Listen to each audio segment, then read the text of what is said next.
So honestly, I think if Terrence Crawford goes over to the PBC and the fight still doesn't happen, at this point you're gonna have to blame Errol Spence, because if Terrence Crawford is the one going into free agency and he's the one that's coming over to your actual promotional company and the fight still doesn't happen, then at that point, I mean, some responsibility has to go on Errol Spence at that point. I mean, he's the one coming up with all these percentages, like he deserves 60, 70, 80%, while Crawford deserves less than him, even though ironically they both got a similar pay packet when it came to their last fights.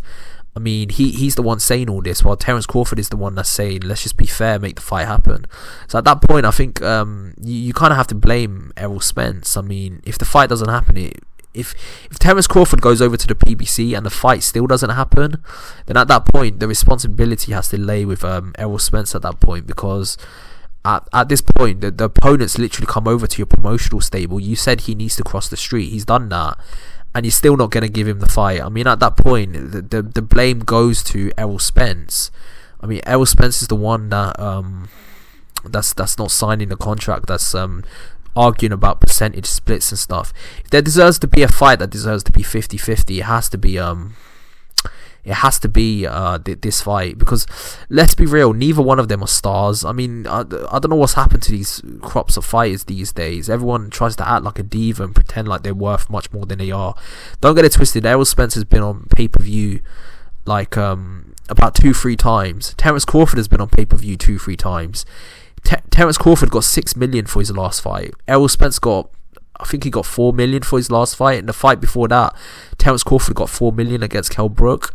So from that perspective, I think it's easy to see like who's getting paid what. I mean, they're not, their pay packet is not that dissimilar. If there's one fighter who's a cash cow, he's making 10-15 million, then yeah, the percentage deserves to be split in favour of the cash cow.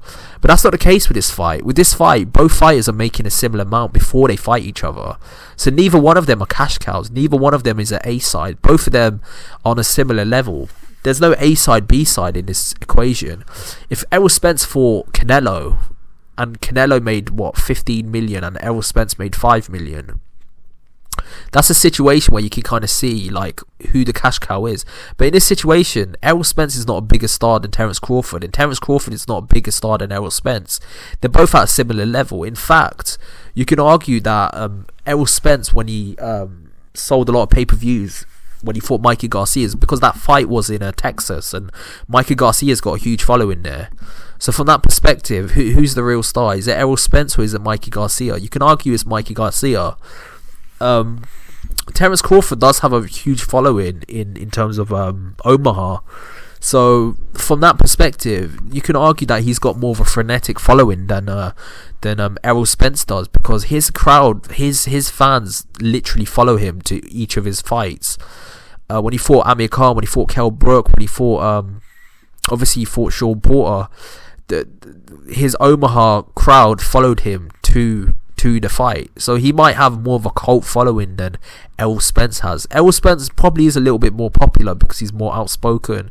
He's been in more marquee fights in terms of publicity and PR, but in terms of like frenetic fan bases, I don't think his fan base is that much bigger than Terrence Crawford. So from that perspective, I just feel like they need to stop being diva-ish, and the only way this fight is going to happen is if Errol Spence stop being a diva and just sign the contract and make the fight happen.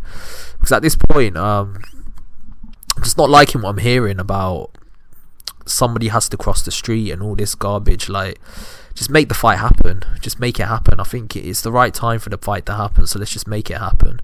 But yeah, that's just my opinion. Tell me your opinion below. What do you think about what I just said? Do you think I'm right in what I'm saying, or do you think Terrence Crawford has to buck the blame a bit as well? I think there is a bit of blame his way as well, but I think it's more Errol Spence's side than it is Terrence Crawford, because I feel like Terrence Crawford, he just wants the fight to happen, in my opinion. I mean, he was the one that was calling out Errol Spence after his victory over Sean Porter. There's a reason why the fight didn't happen. So yeah, that's just my opinion. Tell me your opinion below, and like and subscribe to the channel.